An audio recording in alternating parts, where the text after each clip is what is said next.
Duas bombas foram jogadas no STF por deputados federais. Pessoal, a primeira delas já começou a surtir efeitos e a segunda está aguardando somente o Lula indicar qual o ministro que vai substituir a Rosa Weber.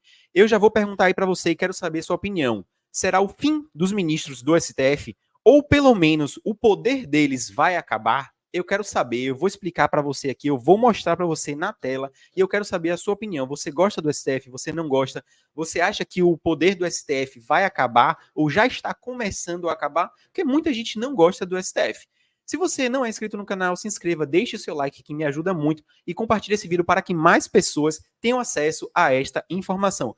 Pessoal, a primeira bomba, eu já vou mostrar aqui para vocês na tela. Vocês estão vendo aqui?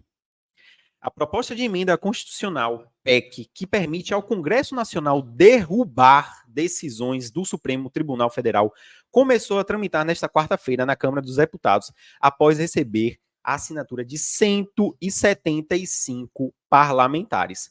4 a mais do que o necessário para que o texto pudesse ser protocolado. Então, pessoal, é o seguinte, a PEC, para ela começar a poder tramitar, ela precisa de um número mínimo de assinaturas, 171. E esta PEC aqui, que permite a derrubada das decisões do STF pelo Congresso Nacional, recebeu 175 assinaturas. Ou seja, ela está autorizada, ela começou a tramitar. Ok? Então, assim, esta primeira bomba aqui já está repercutindo. Tanto que o Luiz Alberto Barroso deu uma entrevista falando que, na opinião dele, não tem conflito não com o Congresso Nacional, que está tudo tranquilo. Como que está tudo tranquilo, pessoal, se a PEC, que autoriza a derrubada das decisões, já começou a tramitar?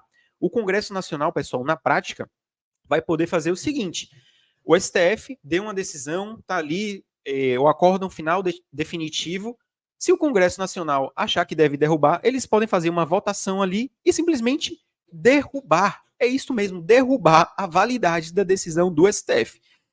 Acompanha comigo aqui, porque esta é a primeira bomba e ainda tem a segunda. Olha só. A proposta impõe que o Legislativo poderá derrubar decisões do STF que, segundo os autores da proposta, extrapolem os limites constitucionais. Agora, pessoal, veja só. O STF, teoricamente, é o guardião da Constituição. É ele quem diz se algo ou uma lei extrapola os limites constitucionais e aí ele vai lá, debate, né, tem o julgamento, tem a votação, ele declara ou não a inconstitucionalidade daquilo ali, certo? E o Congresso Nacional quer fazer o quê? Derrubar decisões do STF que, na visão do Congresso, extrapolem os limites constitucionais. Ou seja, o Congresso Nacional quer ser o STF. Por quê? Porque o Congresso Nacional está dizendo que o STF é o Congresso Nacional. Vocês estão entendendo? O conflito direto entre Congresso Nacional e STF.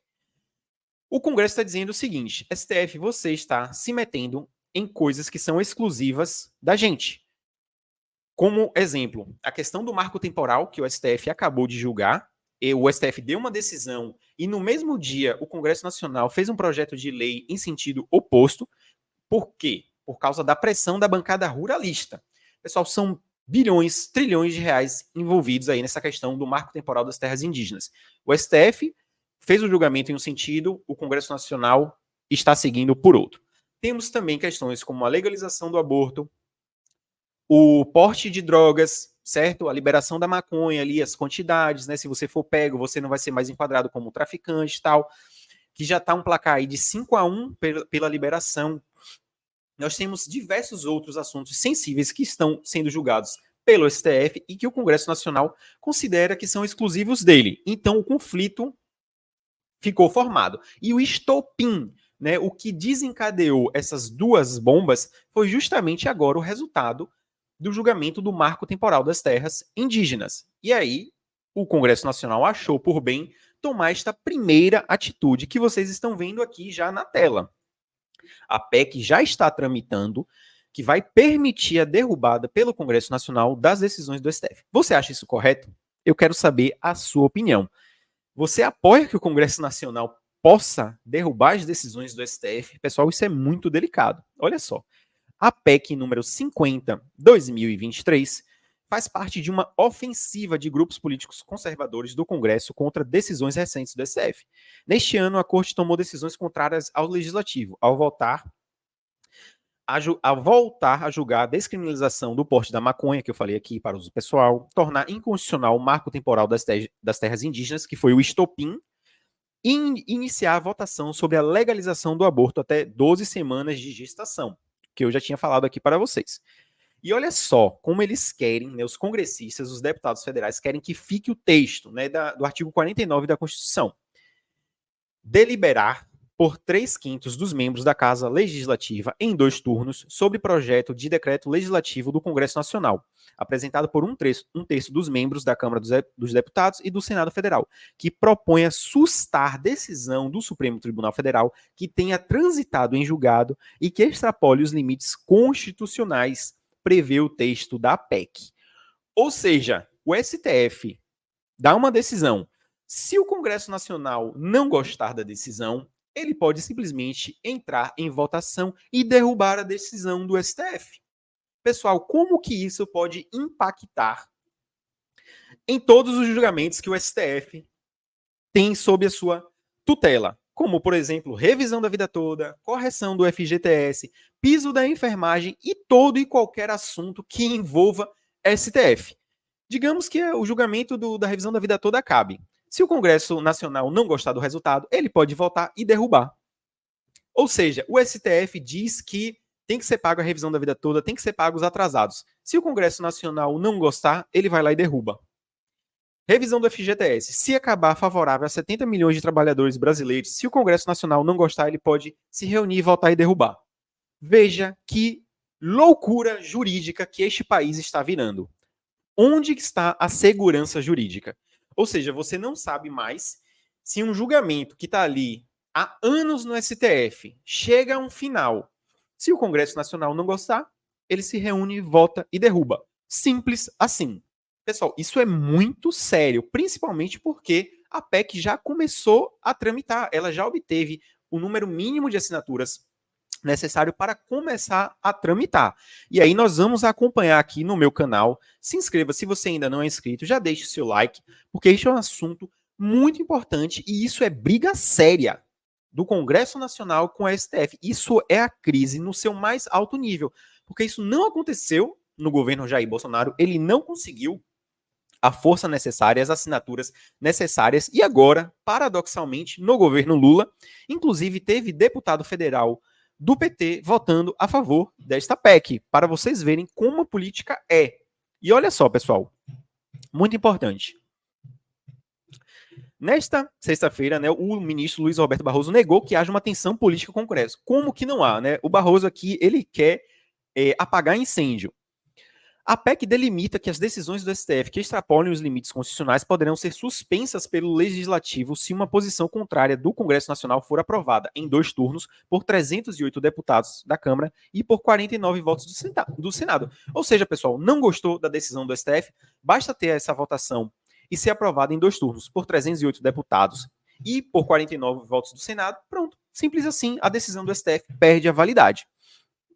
Se for da vontade dos parlamentares um veto ao judiciário, a decisão então seria comunicada pelo presidente do Congresso Nacional à Suprema Corte. E a partir deste momento, o despacho do STF perderia seu vigor. Despacho não, pessoal. Decisão, né? Acórdão. É coisa mais importante do que um simples despacho.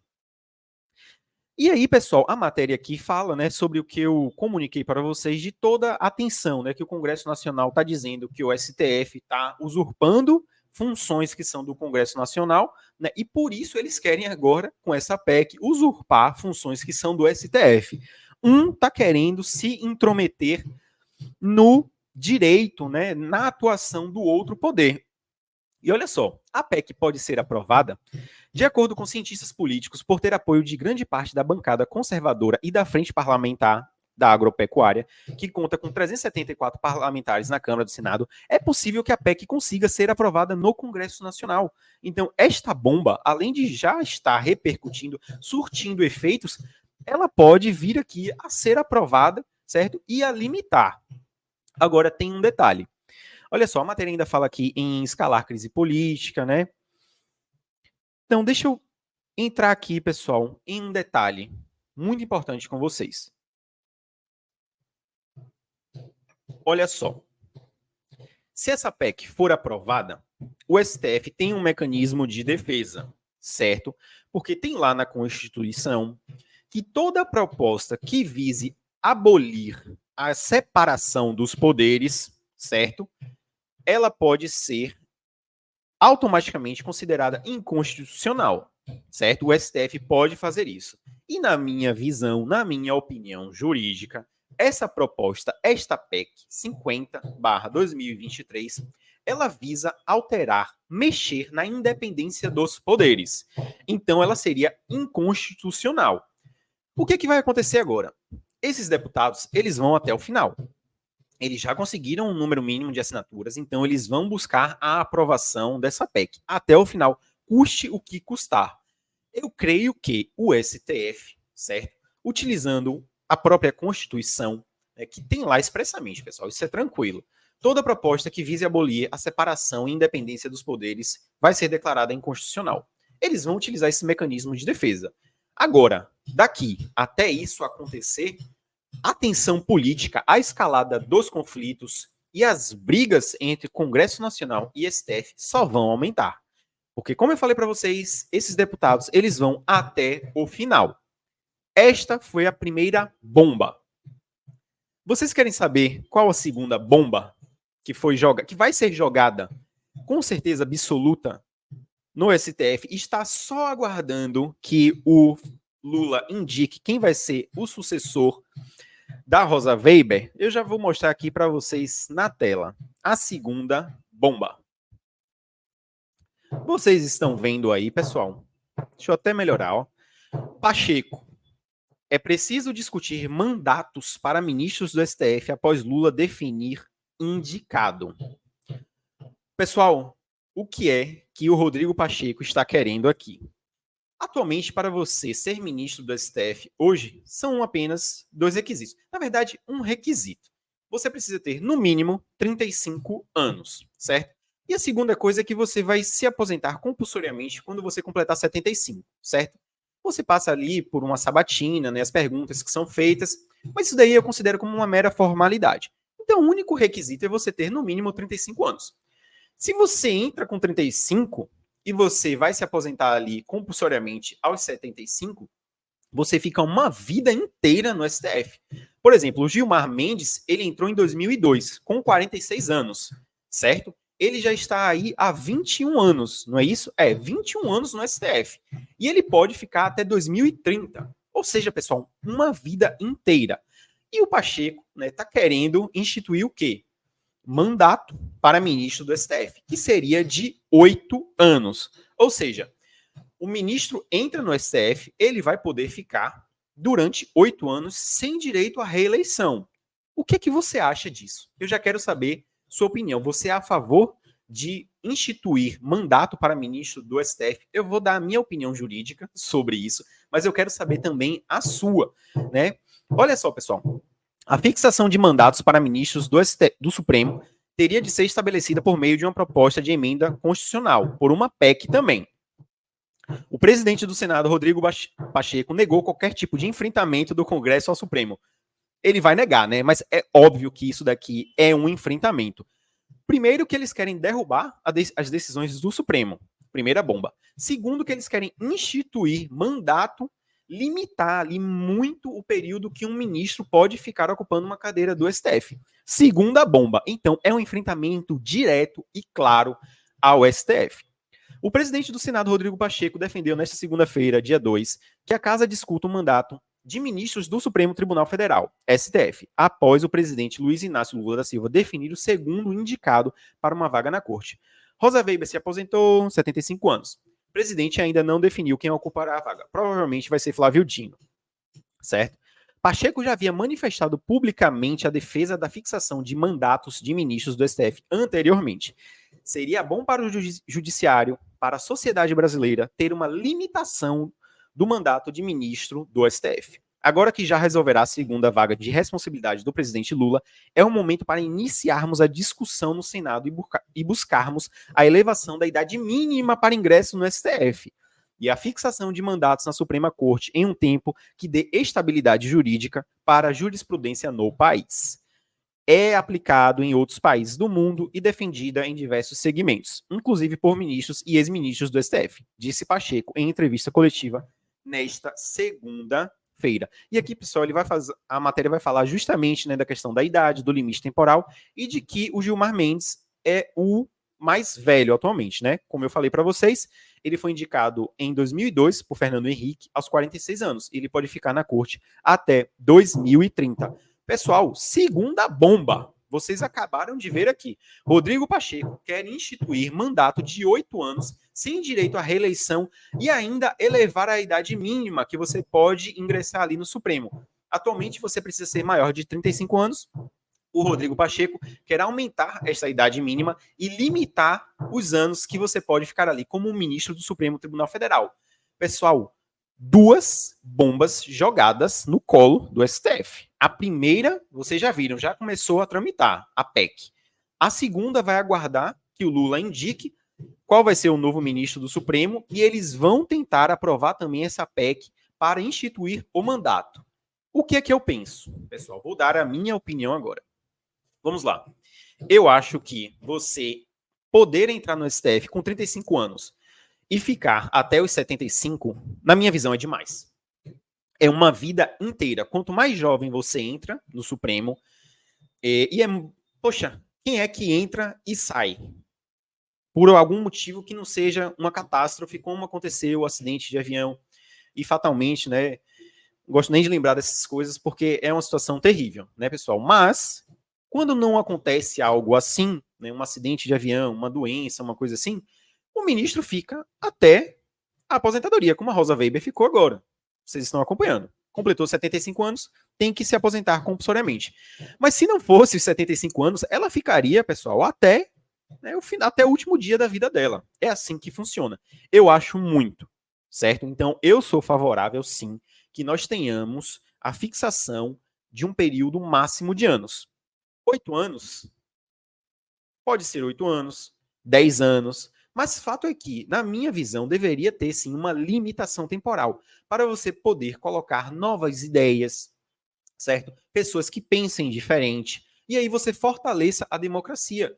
Quando você tem ali um ministro que fica 20, 25, 30 anos, sabe, você já sabe qual é a posição dele, você já consegue antecipar até como ele vai votar. Eu acho isso muita coisa. Então, eu sou favorável, sim, a essa PEC que institua o mandato para o ministro do STF.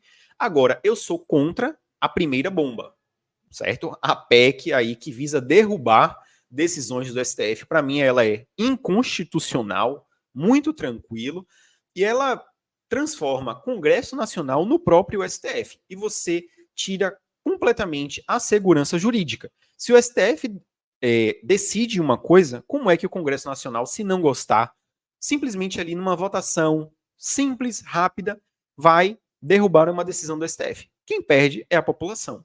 Então, primeira bomba, sou completamente contra. Considero inconstitucional. Segunda bomba, eu sou a favor. Eu acho que a gente tem que sim instituir um limite máximo de anos que um ministro pode ocupar ali a cadeira do STF, certo? E eu quero saber a sua opinião sobre essas 2 bombas. Será o fim dos ministros do STF? Ou, pelo menos, os seus poderes serão limitados? O que você acha? Qual a sua opinião? Pessoal, um abraço e até a próxima. Fui!